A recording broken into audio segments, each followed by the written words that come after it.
Halo, apa kabar? Ini nama lo apa? Bacanya gimana? Fire Drone, Fire Drone. Fyron, oke. Itu nama asli lo atau gimana? Nama avatar gameku sih. Biasa aku main Oke. Minecraft pakai nama avatar ini.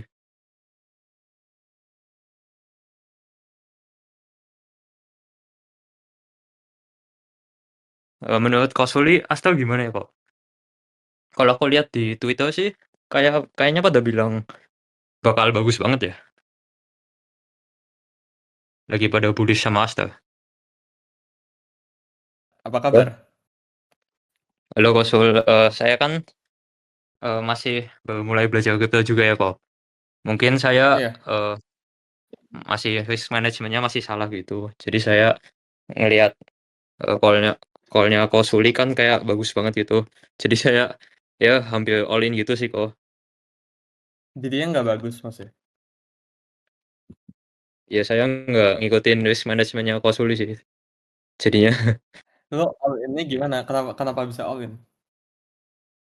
bukan all in sih kok kayak 50% future trading portfolio saya kayak kayak saya pakai gitu sih. Kok bisa kepikiran 50? Karena gini, semua orang kan pasti sebenarnya tahu kan, harus ngejaga resiko kan. Sebenarnya semua orang tahu. Bener gak sih? Betul kok. Tapi kenapa lu bisa 50%? Nggak apa-apa, ini kita sharing ya, aman ya. Aduh, saya juga awalnya pengen cepet dapet duit juga sih kok. Saya masih pemula masih nggak tahu juga kok. Baru join juga. Keinginan buat Iya, keinginan buat pengen cepet dapet duit itu dari mana? Awalnya kan motivasi ke Kosuli ya. Soalnya bisa saya dengerin podcastnya Kosuli gitu. Pas masih umur 16 bisa dapat cuan yang lumayan banyak dari trading gitu. Saya juga jadi pengen kayak Kosuli kok. Saya juga masih SMA kelas 11 sih. Tapi kan dapet duitnya bukan dari all in 50% aset. Aduh, iya sih kok. Saya juga salah kok. Nggak, gue mau ngerti thought prosesnya aja. Nggak masalah, nggak masalah. Gue pengen ngerti aja kenapa bisa kepikiran taruh 50% duit tuh. Oh, eh ya awalnya kan saya juga coba kayak baca pattern-pattern gitu kan. Terus saya kirain kayak wah convictionnya Kosuli udah 8/10 gitu. Jadi saya ya hampir hampir all in gitu sih. Tapi sebelumnya udah trading. Sebelumnya saya tradingnya di MT5 sih kok. Oh, Baru MetaTrader berarti awal-awal ini forex coba sama ya, commodity. ya Tapi aku sebelum itu nggak dominan ada biasa. crypto sama sekali. Kalau dulu aku kripto cuman spot doang sih kok. Spot. Berarti ini pertama kali futures. Ya pertama kali future kok. Jadi mungkin Berarti masih pertama kurang kali paham ya kok. 50% itu udah dong. Hmm? Iya kok. Yang sebelum trade-trade sebelumnya lu ikutan nggak? Sebelumnya aku Hmm. pas itu dapat yang Bitcoin yang mana ya? Yang Karena pas kan agak 8 lama kali sih kan. itu. Belakang tuh 8 kali win streak tuh. Terus ini aja baru Iya sih kok. Tapi kepecahkan. pas itu 2 kali. iya iya. Gimana? Pas itu kan saya juga mungkin lagi nggak ngecek HP gitu, pas nggak ngecek notifnya Discord. Jadi kayak saya Hmm. ketinggalan terus gitu kan. Jadi begitu ada Ah. call yang aku kirain kayak bisa dapat momentumnya gitu, saya langsung cepet-cepet gitu kayak feeling excited gitu dapat momen yang pas gitu. Ah.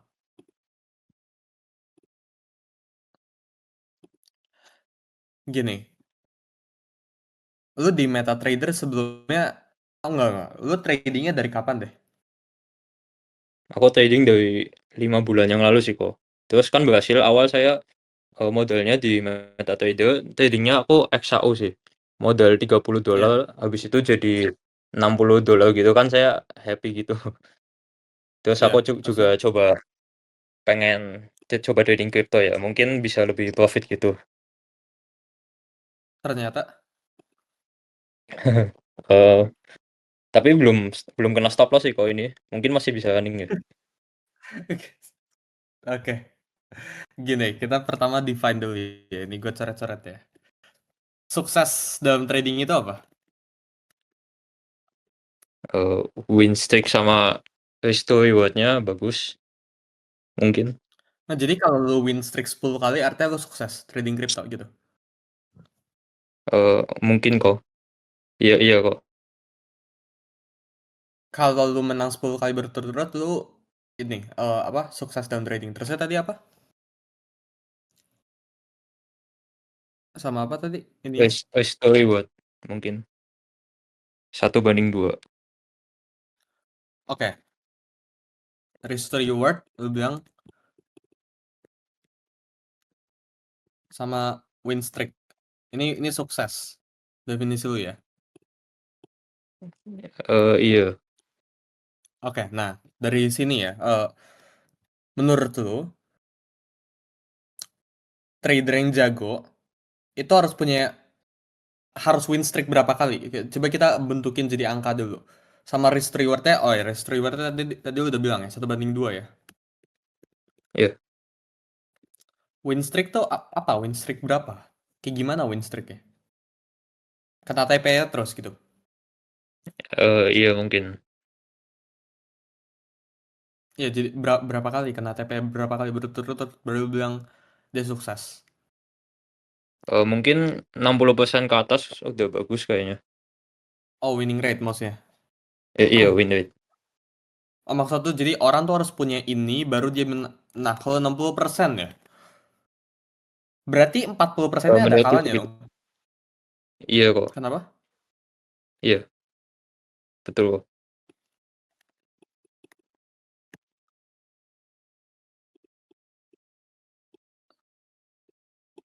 Berarti lo paham kalau trading itu ada kalahnya. Paham kok. Oke, gini ya. Ini definisi lo ya. Nggak ada yang salah ya. Definisi gua kalau trading, ini gue juga diajarin ya sama mentor gua. Ya kalian tahu lah mungkin siapa ya. Gua nggak usah sebut lah ya. Tapi trader Iya yang kok. hebat itu bukan trader yang bisa punya win streak berkali-kali, bukan trader yang bisa apa risk rewardnya 1/10 ya. Lu tahu kan biasanya kalau orang trading di TikTok kan kayak gitu kan. Jadi kayak SL-nya tuh Oh, kayak secuil kayak gini, TP-nya tuh kayak gini. Risk yes kok. rewardnya kayak gini ya kan. Saya lihat di TikTok itu. Gitu. Iya, Sering banget lah di TikTok lah atau enggak apa winning rate-nya atau hit rate dari calls itu harus 90%. Terus saya kalau trading tuh harus ngapain, harus ke Dubai dulu, harus ngapain dulu gitu. Menurut gua, enggak guys, bukan yang kalian sebut itu ya. Simply kayak gini. Karena kan trading kan survival game kan. Tadi kita udah sepakat kan kalau trading itu kan udah pasti bisa kalah. Ada chance buat kita kalah. Bahkan bisa kalah, ya kan? Kayak lu trading sepakat kok. 10 kali itu pasti ada aja yang kalah, ya kan? Sepakat. Makanya menurut gue yang jago itu bukan yang bisa 10x 20x ini gue udah pernah bahas di reels gue. Tapi yang bisa tahan drawdown.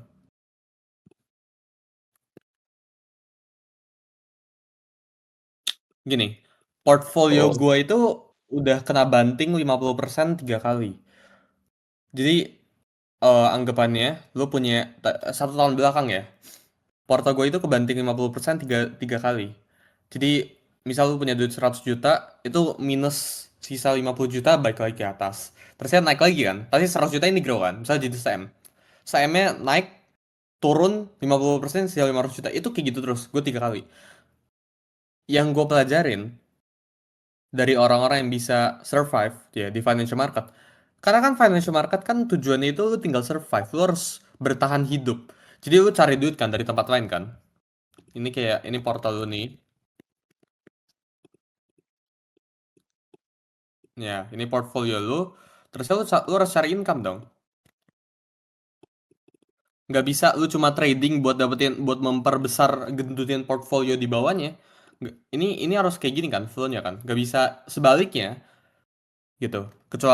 Kecuali kayak gini, lu cari income baik banget, portfolionya udah tebel, ya income-nya lu matiin boleh lah. Tapi kan portfolio lu, ya kita asumsikan portfolio lu belum di atas 50 M kan. Contohnya kayak gitu kan. Belum kok. Asumsi ya.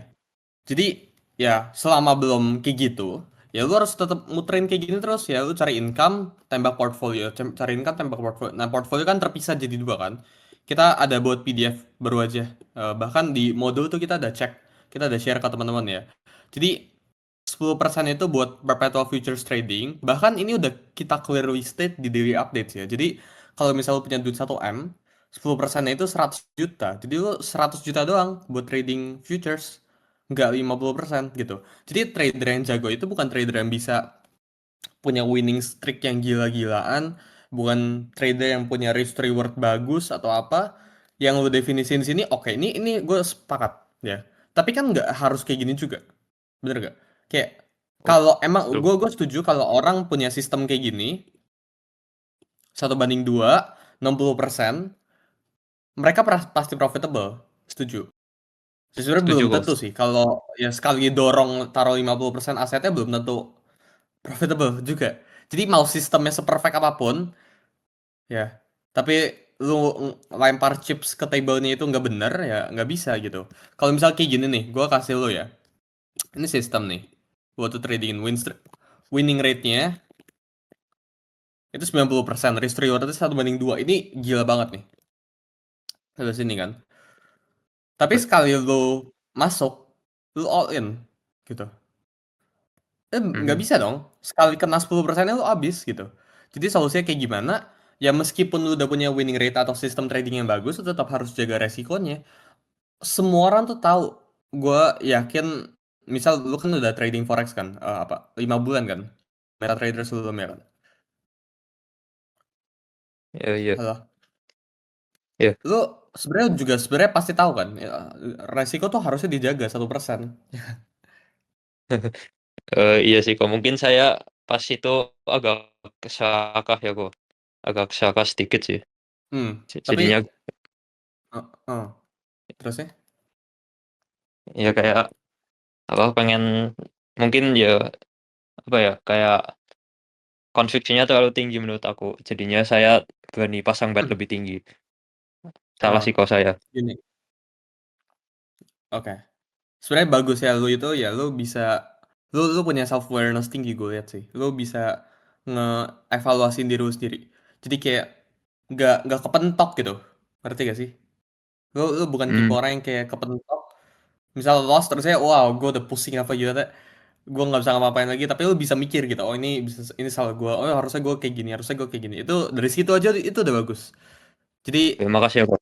oke lah nah gini gue sama ya ini gue bilang gue dulu diajarin tuh gue dulu by the way ya gue karena drawdown tuh gue stres banget gue kalau lu pernah lu sering kayak gue dulu sering share ya di beberapa podcast gue tuh kena margin call tuh 11 kali ya bukan kena margin call di ini ya di crypto ya kripto tuh nggak pernah tapi di sama kayak lo MetaTrader ini gue sekarang masih trading nih Oh, gue kemarin ada ini kan kapan-kapan boleh tuh hari ini bagi merah polnya XAU nggak kok? tuh hari ini merah tuh tuh nggak kayak tuh merah tuh hari ini tapi kan Oh MetaTrader iya. kan buat iseng-iseng kan tuh merah Mhm. tapi kalau lu cek by month tuh ini Oh, history nih semua itu. Nah, ini baru oh, ini 100 weeknya ya per minggunya 113.000 tuh wow, nggak tahu atau enggak tapi kan ini gue nggak kayak dari satu kali trade ini satu lot doang loh masuknya loh ini modalnya 100.000 tuh oh, tuh kelihatan nggak wah, iya kelihatan kok. 113.000 tuh accountnya tuh tuh nah tuh Oh, real kan oh iya, jadi wait, wait. tapi lu cek nih trade-nya nih sekali trade berapa ruginya berapa tuh 600 dolar Oh, $3.000 $3.000 ya gak oh iya, nggak sekali trade rugi 50.000 kan, ini akalnya salah Mmm, satu ya, kalau di kalau FSAO beli ini gold, ada gold tuh. oh, gold. Tuh misalnya nih Kalau gue di gini, MT5 ini gold nih, lihat tuh, mmm, XAUSD kan. Enggak, gue pakai MT4, kenapa? Karena lebih nggak oh, nge-lag before. platformnya, lebih enak aja, gitu. Oh, Jadi, trade it trading itu kan akumulasi kan, kayak misal buat bisnis, lu harus lihatnya kayak buat bisnis sih. Trading itu kan kayak lu nggak bisa lihat cuma dari satu kali ngejual kan. Misal lu buka, ini gue di analoginya dulu kayak gini. Misal lu buka toko mainan, ya ini toko mainan lu nih iya, gitu ya. Terus misal ada orang beli di sini. Nah ini ya. Nah orang ini beli ke toko mainan lu, ya. Mainannya misal apa? iya, Ya ini mainan lah, anggap lah. Ini mainan satu Lego, sebelah sini lah. Ya misalnya oke, itu. Kan lu nggak bisa lihat lu jadi kaya gara-gara ngejual satu kali mainan ini kan. Lu harus jualnya banyak, quantity gitu. Lu juga nggak bisa, misal lu buat bisnis toko mainan ini. Terusnya lu ngeliat lu profit atau enggak itu dari satu mainan. Kan nggak bisa kayak gitu, bener gak? betul sih, Ko. Sama kayak lu main bola gak? Halo, main bola gak?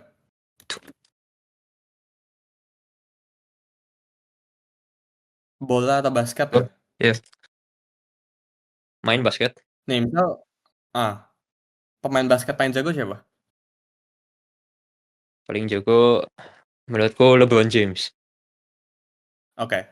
LeBron James itu jago gara-gara bisa satu kali. Gini, kalau tiba LeBron James shooting terusnya nggak masuk, ya. Terusnya lu shooting, lu masuk, emang lu lebih jago dari LeBron James? Coba, coba, Oh, gue enggak masuk. enggak juga sih aku. Oh, betul juga sih, Ko. Kayak LeBron James itu dinilai jago main basket bukan gara-gara bisa satu kali 3 point kan? Iya, setuju, Ko. Dia jadi legendary bukan gara-gara bisa satu kali nge-shoot 3 point langsung hebat kan. Sama kayak misal sesuatu yang lu lihat hebat atau legendary di financial market tuh sekarang gak jadi apa-apa. Michael Burry itu jadi legendary pas apa? Pas nge-short di tahun 2008, sekarang jadi apa dia? Lu tau Michael Burry kan? Terkenal dia di financial market kan gara-gara nge-short. Oh, enggak tahu, Ko. Nah, dia salah satu intinya, lu bisa nonton lah, itu ada film di, gue lupa ya, Netflix atau mana, kayak dia nggak ada, kayak sekarang udah nggak ada Netflix, pokoknya lu cari nama filmnya The Big Short. The Big Shot. Jadi film-film yang lu harus nonton nih ya, atau series yang lu harus nonton nih, Shark Tank ini buat, ya gue senang aja sih suka lihat orang nego-nego gitu sih. Terus saya Wolf of Wall Street, Oh, The Wolf Margin of Wall Call. Street aku pernah nonton sih.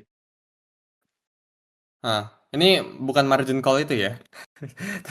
Ternyata yang itu juga bagus, tapi Margin Call di film ya, Oh, Margin Call yang film gitu. Jadi mmm, kayak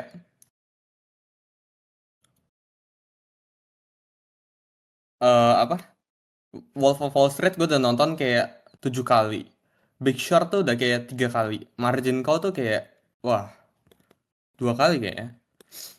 oh, Ya by the way ini, gue for legal purpose gue harus bilang ini 21 plus ya.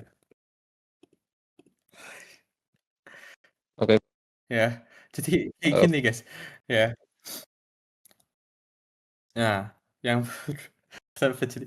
Nah, ini lu nonton lah. Ini kurang lebih, lu bisa belajar lah kurang lebih dari financial market lah. Sesuatu yang naiknya tuh apa ya, too fast, ya mereka jatuhnya juga ya gitu, gitu. Contohnya si mmm, Michael Burry yang lu lihat legendary itu sebenarnya sekarang tuh udah nggak se-legendary itu. Jadi ya pertama poinnya, buat ngerekap, sukses di trading itu sebenarnya bukan tentang win streak gue berapa kali, oh risk to reward gue berapa dan sebagainya, tapi orang yang sukses itu orang menurut definisi gue ya, lu lihat gue belum sukses juga nggak iya, apa-apa. Tapi menurut gue pribadi dan menurut logikanya, nah gue nggak suka meninggikan diri ya, tapi menurut gue orang yang sukses trading itu orang yang bisa tahan drawdown ya. Ketika semuanya lagi turun, dia survive. Karena kan financial market itu kan survival. Ini survival game. Ini tempat paling kompetitif nomor satu. Lu harus tahu loh, kita tuh lagi main di tempat nomor satu di dunia. Yang uangnya paling banyak, yang orangnya paling kompetitif, yang orangnya paling pinter di sini, di financial market. Jadi, kalau jadi gini, gak usah jauh-jauh mikirin sampai untung. Kayak nggak rugi aja udah bagus gitu. Sebenarnya lu tutup Oh, buku nol itu udah profit hitungannya. Nol kena fee aja itu, lu minus dikit aja itu udah way ahead dari baik banget orang. Lu ngelihatnya nggak boleh satu trade ya. Jadi kalau lu ngelihatnya satu trade terus, ya ujung-ujungnya ya nggak bakal jalan lah. Karena kan probability kan game ya kan. Itu kayak oh, lu lempar toss a coin, terusnya tahu-tahu menang, lu happy banget. Terusnya kalau kalah, lu jadi stres gitu. Kalau kalau sekarang gua kasih lu coin flip ya. Heads-nya itu winning rate-nya 60%, tails-nya 40%. Itu expected value-nya positif loh. Ya gak? Kalau misalnya ada eh, coin flip nih, iya. buat dapetin heads itu 60% probability-nya. Dapetin tails itu 40%. Heads itu yang depan, misal depannya 60%, belakangnya kan 40. Kan biasanya kan Oh, 50-50 kan. berarti ini positif. Bener nggak? Itu Iya, lu positif. kalau kayak gitu trading 1% aja. 1% per trade, 1% per trade, 1% per trade, ujung-ujungnya menang gitu. Oh, Jadi itu beberapa poinnya ya. Itu yang gue dulu diajarin ya. Kalau apa trading nggak bisa ngeliatnya cuma dari satu kali. Kalau misal seandainya gue kasih lu sekarang nih coin flip 90% gitu ya. Headsnya headsnya 90%, tailsnya 10%. Terusnya lu all in gitu. Kebetulan lu kena sialnya, kena belakangnya, kena oh, apa? Tailsnya, lu kena 10%-nya. Padahal 90% loh, tapi lu bisa kalah. Jadi solusinya lo harus hmm, ngejagain resikonya, mau conviction sebagus apapun, gitu. Ngerti gak oh, sampai sini? Poinnya apa? itulah. Ya. Paham Dan kok. gini, kehilangan aset itu bukan berarti akhirnya. Ngerti gak? Siap kok, Kayak, paham. lu udah gini, kehilangan aset itu bukan berarti kehilangan seluruh hidup lu gitu. Enggak, enggak Waduh, sebebas itu. Jadi kayak gitu, ya. hmm. Kalau Kak Suli ada ide nggak ya? Kalau buat misalnya aku kan kayak masih SMA juga, mau cari income gitu buat aku modalin trading crypto gitu. Kan sejauh ini paling cuma dari duit jajan orang tua gitu ya. Ya, Kalau Kak Suli ada ide nggak ya buat tambahan income gitu? ini sih palingan sesuatu yang nol sih. Gue percaya lu harus make money dari nol, dari sesuatu. Lu jangan make money yang perlu money gitu. Karena kalau kayak gitu ujungnya jadi bisnis. Kayak misal lu jadi affiliator TikTok, itu kan nol kan, basically kan. Costnya nol. Jadi gue kurang setuju sama cari duit yang kayak gini nih. Lu cari duit kan kayak gini. Ini lu cari duit. Tapi Ya. biasanya orang tuh kalau cari duit ya, atau kalau bikin bisnis, itu costnya ikutan naik. Jadi ini cost, ya ini income. Sebelah sini. Nah, gue kurang Oh, setuju. Gue lebih prefer lu cari duit yang kayak gini. Ya, ini jadi income lu nih ya.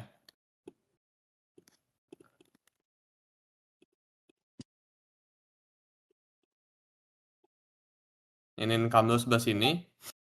Ya, ini cost lu tuh cuma kayak gini. Udah, ngerti gak?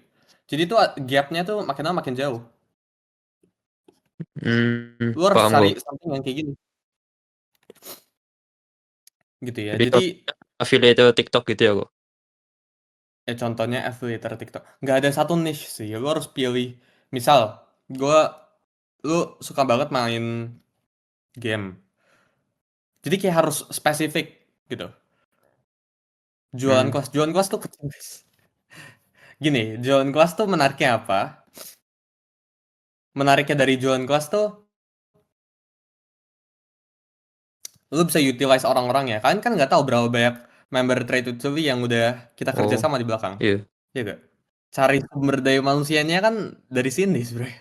Mmm, Kan di situ justru duit besarnya, bukan dari uang membernya, enggak. oh, Kayak kalau ya kalau adu P&L harian sama apa, P&L sama portfolio enggak seberapa gitu. Jadi member TWS tuh kita tarik-tarikin. Kan kalian nggak tahu aja mmm, gitu. Misal ke depan pengen build project apa kita ayo mau bareng nggak gitu. Jadi suka kayak gitu. Duit oh, duit besar dari kelas tuh itu sebenarnya gitu. Freelance. Nah, misal kayak gini. Lu lagi suka main game nggak? suka sih Game apa kalau boleh tahu? game Roblox, Minecraft, Oke. Oh, misal Minecraft ya, yang gue tahu ya. Saya suka main game oh, kehidupan. Gue juga. Gini, misal Minecraft ya. Gue Minecraft tuh cara monetize-nya kan ada beberapa nih. Lu bisa buat server kan. Ini bisa. meski ada cost-nya, keluar cost ya. Pertama, banyak nih opsi nih. Gue udah kepikiran nih. Lu pertama jadi YouTuber atau content creator di satu server lu minta bayaran. Dulu tuh ada satu server Minecraft. Itu gue propose ke owner ya. Jadi gue punya channel besar. Ini siapa yang kirimin emot-emot ya? Charles Finance ini tolong dong, di-kick dong, admin. Nanti suruh WA aja kalau pengen balik. Atau enggak ya udah, ini last ya. Charles Finance ya. Lalu kalau ini lagi kita atau lebih baik ini nih ya. Sebentar ya. Gua ini dulu permission ya.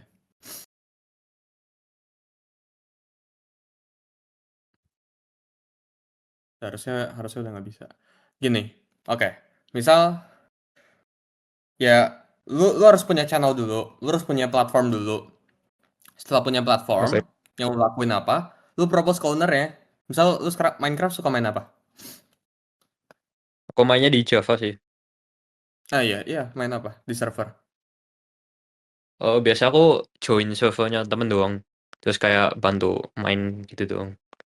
Oke, misal gini, Hypixel sih nggak mungkin ya, lu mintain duit dari owner ya. Tapi misal ada server kecil, Minehut tuh tadi gue baca bisa gitu. Dulu tuh nama server yang gue mintain duitnya namanya Purple Prison, kalau kalian tahu. Jadi ke server-server kecil, ya lu pasti lu punya platform, lu buat konten di sana, lu palakin mereka duit, kayak gitu bisa. Jadi awalnya nih misal Oh, lu main dulu di Hypixel, ya lu main Skyblock di Hypixel, ya lu jago banget di sana, lu sampai punya Hyperion dan semuanya banyak lah. Gue dulu juga main, jadi gue ngerti. oh, Misal lu main di satu server yang lumayan besar, terus lu jadi terkenal di server itu, lu pindah servernya, ya. Terus saya lu ya, minta duit ke owner ya, gitu. Jadi lu kontak ownernya di Discord bisa kayak gitu. Itu bisa cari duit dari situ. Jadi content creating, jadi content creator. Yang kedua, buat server sendiri. Em, beberapa ini ya, butuh beberapa modal atau enggak lu ngepartner sama orang agak repot emang, atau enggak bikin survival series sampai apa gitu itu bisa baik banget mmm, cara buat lu make money, nggak harus affiliate loh. Apa yang lu lagi kerjain sekarang, apa yang lu lagi mainin sekarang pun bisa jadi duit gitu. oh, setuju tuh, Apa, betul kok, betul. nah gitu lah. Jadi kayak bikin YouTube channel gitu ya kok? Iya, bikin bikin Oke, bisa nanti aku Inggris bikin gitu deh. Bisa, dikit sih, karena dikit-dikit. mereka tuh carinya ini apa, orang luar semua. Mmm,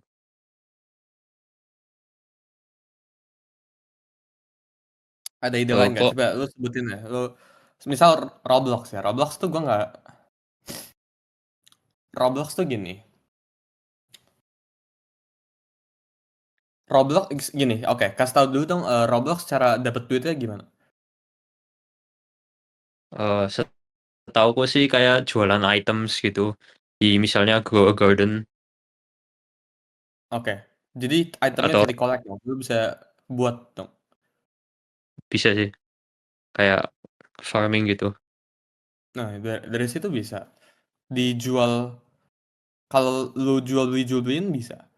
Jadi sebenarnya baik banget opportunity kayak itu tuh tinggal lu spend 5 menit, lu jangan pegang gadget karena sekarang menurut gua orang tuh very very distracted. Orang tuh ke distract kanan kiri gitu. Pengen nge-build ini tapi ada TikTok di depan matanya jadi nggak bisa mikir gitu. Jadi menurut gua simply apapun yang lu bisa kerjain di depan mata lu kerjain gitu. Ada yang bilang clipping dan sebagainya gini. Kalau lu minta teman-teman kita buat pindah atau kerjain sesuatu yang mereka nggak pernah kerjain susah mulanya. Tapi kalau misal dari tadi yang misal Minecraft, kan bikin YouTube channel kan ngerekam tinggal tinggal basically gameplay lu rekam lu edit atau nggak lu kemas buat kayak gimana pun itu kan. Jadi ways to make money itu baik banget dan itu possible. Gue gue share ya. Gue dulu di salah satu server Minecraft, kayak gue bisa buka DM-nya. Gue masih ingat siapa ownernya. Gue dibayar Oh, $15 via PayPal. Jadi satu video tuh gue dibayar $5 dulu. Itu faceless, nggak pakai muka. oh, Dia dapat jadi $5. kayak Ya mungkin $5 mhm, dikit ya, tapi kan itu good start banget. iya sih, Satu kok. YouTube video dulu dibayar $5 gitu. Berarti itu kayak ngedit video gitu? Ya Atau lu jadi content creator di apa di game ya. Banyak banget. Jadi kayak sekarang tuh ways to make money tuh wah kayak kalau lu mau pikirin bentar aja sebenarnya tuh baik banget dengan thought proses cara tadi ya. Kayak cara main mhm, gamenya kayak gimana, cara hasilin duit dari gamenya gimana, gimana cara gua abuse ini tanda kutip gitu lah. oke kok. Nanti aku kalau udah buat YouTube channel-nya aku share ke Kosuli ya. Boleh, lu DM gue lah, kita add ya. Oh, siap kok, siap. Ya, ya, ya deh, Oke. gue Oh ya kok turunin ya. boleh, oh, Kenapa? kok boleh tanya sesuatu lagi nggak? Oke ya, Tentang terakhir apa? tentang rate cut. Kan, setauku ya kok, pas itu kan Kosuli kalau misalnya bilang, eee, minus 25 BPS itu artinya bullish buat market crypto gitu kan kok, eee, Buat jangka panjang setahuku gitu iya. ya kok. Oh, Ya, jangka panjang kok. hmm. Berarti ini mungkin, kayak dimanipulasi gitu doang ya, kalau short term-nya? Ya sebenarnya ini nggak gitu gerak sih. Ini kan cuma drop berapa sih? 4% ya? 4%, 5%. Technical itu ini buat crypto biasa aja sih geraknya sih. Oh, oke kok. Ini tuh Tak nggak, mmm, kenapa? aku kirain kalau kayak rate cut gitu langsung tiba-tiba naik, kalau misalnya positif gitu. Ternyata enggak juga ya kok? Karena kan itu bisa bisa jadi salah satu skenario nya. Jadi kan gue sering buatnya kan kayak gini kan. Tau gak? Yang tangga ini. Oh iya, pernah lihat di Take Profit Show-nya Kosuli. Nah, jadi kan kayak gini. Terus kan kayak gini. Gini, ketika bunga diturunin dari 5% turun ke 4%, kan itu dampaknya nggak instan. Lu bisa mikirnya kan kayak gitu. Jadi misal gua gua bank, lu nggak bank. Iya, Lu user ya, lu pengen pinjam 100 juta ke gua. Awalnya bunganya 5%, ya. Lu pengen pinjam buat bikin usaha. Tapi gara-gara bunganya 5% nggak jadi ah gitu. Ya kan? Tahu-tahu gua oh, bank ini, The Fed ini turunin suku bunganya dari 5% ke 4%. Jadi lu iya, bayar bunga buat bikin bisnis, misal pengen bikin bisnis kopi ya. Lu bikin bisnis kopi bunganya itu 4 juta setahun. Lu jadi pengen pinjem dong. Jadi kalau gue turunin rate-nya tuh orang jadi pengen pinjem duit ke gua gitu. oh, Maksudnya orang tuh jadi nggak pengen taruh duit di bank lagi gitu. Nah, 5 turun ke mhm, 4 ya. Minus satu kan itu kan. iya, Ketika lu bisa pinjam duit, emang lu buat bisnis besokannya langsung jadi bisnis ya kan? Enggak kan? Lu beli dulu peralatannya, lu hiring karyawan dan sebagainya kan? Semuanya oh, itu. Ketika itu terjadi, di situ baru expand gitu. oh berarti nunggu, kira-kira berapa hari ya kok buat kayak anu marketnya ke-pump gitu. Ini lu tanya buat apa? Eee, Buat Penasaran aja bukan? sih, kenapa? Oh, buat awet lagi atau apa? Enggak Hah? kok, enggak. Buat, Ya. apa, aku penasaran aja, pengen belajar banyak sama Kak Suli mumpung diundang ini. Oke. Em, Pamnya nggak ada exact harinya. Karena kayak yang tadi gue bilang ke lu, misal buat bisnis kopi, ya. Ini by the way di skala apa satu negara ya. Jadi Iya kok. nggak cuma lu yang buat buat bisnis kopi kan. Lu buat bisnis kopi bisa aja 3 bulan lagi gagal kan. Bisa aja berhasil. Bisa aja minggu depan tahu-tahu customernya banyak. Jadi baik banget pertanyaan ini ya. Nggak ada exactnya lah. Kapan lah. Cuma in Ngap the long run itu lebih bullish kalau The Fed ini ngelakuin rate cut. Karena suku bunga diturunin. oh Orang lebih pengen borrow. Orang nggak pengen taruh duit mereka di bank lagi. Awalnya lu taruh duit lu di bank, dapat bunga 5%, diturunin jadi 4. Lu nggak mau taruh duit lu lagi lah di bank lah. oh, paham kok, paham. Oke, ya kayak gitu lah.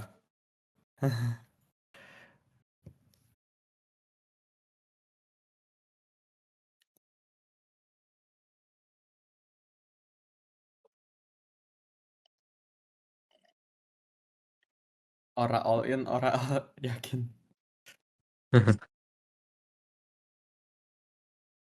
Ya jadi ya gitu lah ya. Oke, nanti kalau aku udah bikin YouTube channel-nya aku DM Kak Suli ya kok. Boleh, boleh, boleh. Boleh. Oke, Yuk, siap. Thank you. Udah thank you luangin Kak waktunya. Suli, thank you ya kok udah ngeluangin Ya. waktunya juga, thank you. Jadi kayak gitu guys ya. Pelajarannya kita udah ketemu ya. Orang-orang yang biasanya teman-teman yang suka komplain itu taruh 50% duitnya ya. Teman-teman udah saksiin ya.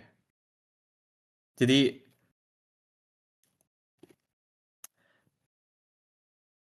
gitu ya.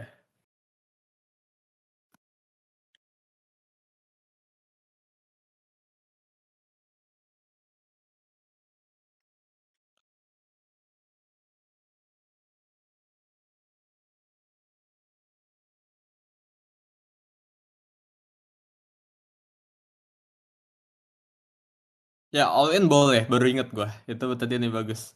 All in boleh, tapi all in USDT guys.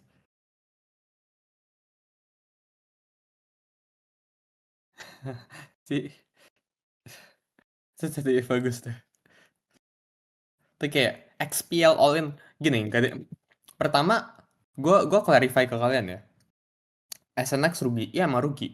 Tapi itu 5% dari portfolio. 5% ini kan turun 20%. Jadi dari portfolio tuh gini,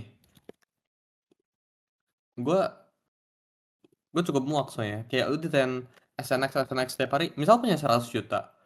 Kita di internal kan udah jelas kan, allocation-nya kan 5% ke SNX. Berarti berapa? 5 juta. Ya kan? Terusnya 5 juta ini turun 20%. Posisinya nih, turun 20%. Jadi kayak lo lagi trading, lo masukin 5 juta, turun 20% jadi berapa guys? Jadi 4. Ya gak sih? Iya. Berarti ini minus berapa guys dari portfolio? Ini minus 1 juta. Jadi kayak duit ini 100 juta, sisa 99 juta. Kayak nggak nggak masuk gitu. Kenapa kenapa lu bisa rugi banyak banget dan nggak ada yang minta leverage? Ngerti ya sih? Jadi kayak gue kadang suka bingung ya. Bukan rugi doang guys. Kalau untung tuh lah gue bingung banget. Kayak kok bisa ada yang modal 2.000, ada yang DM gue kemarin kan. So thank you modal bukan 2.000 ya. Modal se-M jadi 7M gara-gara trade-trade itu gue kayak gila.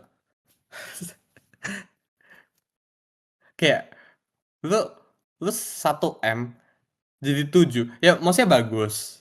Ya by nominal, by monetary itu bagus. Tapi, woi, itu gimana? Itu berarti sebaliknya bisa terjadi loh. Kalau gue salah berarti hilang loh itu se-ML loh. Kayak, ngerti ya sih? Orang gini, kalau kalian ngasilin duit dari 1M ke 7M dari perpetual futures secara cepet juga, Itu kok juga ya bad signal guys ya. Jadi nggak bisa.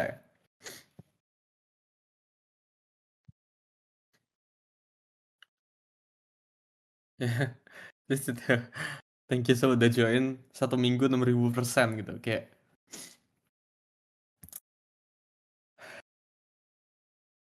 Karena gini, apakah kripto bisa big money? Bisa. Tapi kan gini, big money tuh bukan dari perpetual futures, guys. Bener gak sih? Big money tuh dari, ya kita ngomong trade-trade yang bisa kali 10 kali 10 lah. Di situ kan besar ya kan. Kalau, karena kan semua journey di crypto gua di cycle ini kan gua inform ke kalian kan.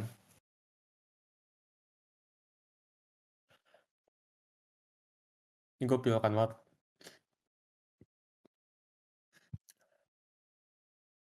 Jadi kayak semua journey gue itu gue share ke kalian kok. Ya kita dapat. Jadi gua dapat Trump ya kalian harusnya juga dapat Trump. Awal tahun ini kan kali 100 kan. Average exit gue tuh kali 70-an ya. Kalau nggak ya. Di 40-an dolar lah kurang lebih lah. Average exit gue. Oh, sorry, itu 100x. Jadi gue dapat 100x kurang lebih lah. Itu kalau taruh 1% aset tuh 1%. Gue kemarin taruh sekitar ada lah duitnya lah. Ya. Gue taruh berapa? Itu langsung portfolio gue melejit. Jadi kayak bukan dari perpetual futures gain terbesar ya, tapi dari spot-spot play yang kayak gitu loh. Kayak hyper liquid dari 3 sekarang ke 50 ya kan? Aster 0,17 sekarang jadi 2. Kayak bisa kayak gitu cara mainnya.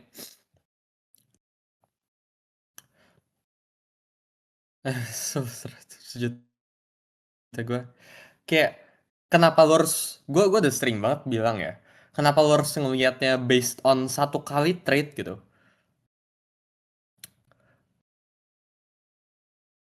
Sekarang kan kita jadi ngabisin 1 jam cuma buat ngedukasi kan.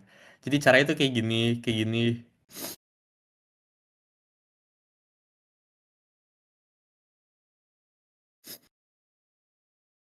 Nah itu 0,16. Oh iya, bagus juga ya kan ya.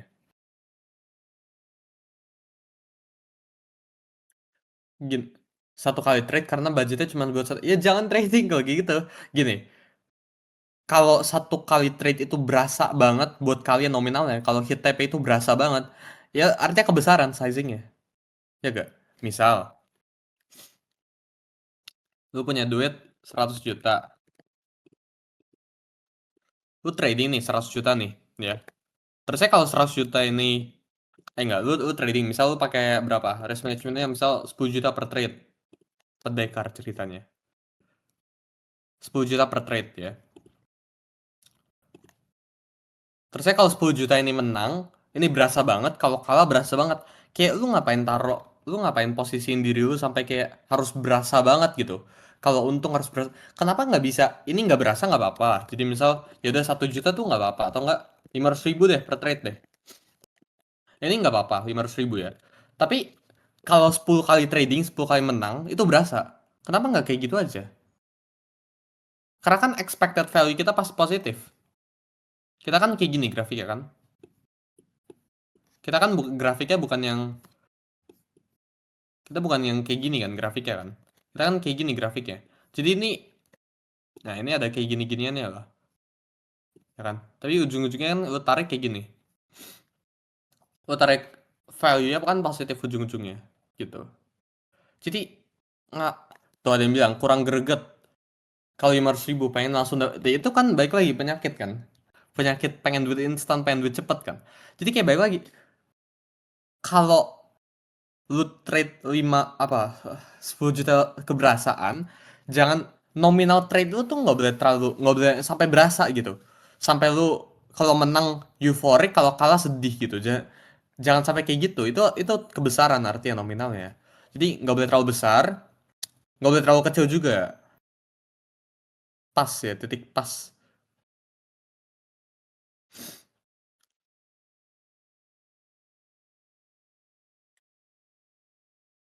Iya, itulah. Ya jadi gua rasa itu aja buat live kita hari ini. Terima kasih teman-teman. Ini kita udah live kayak udah lumayan lama ya. Sampai jumpa di live berikutnya. Bye guys.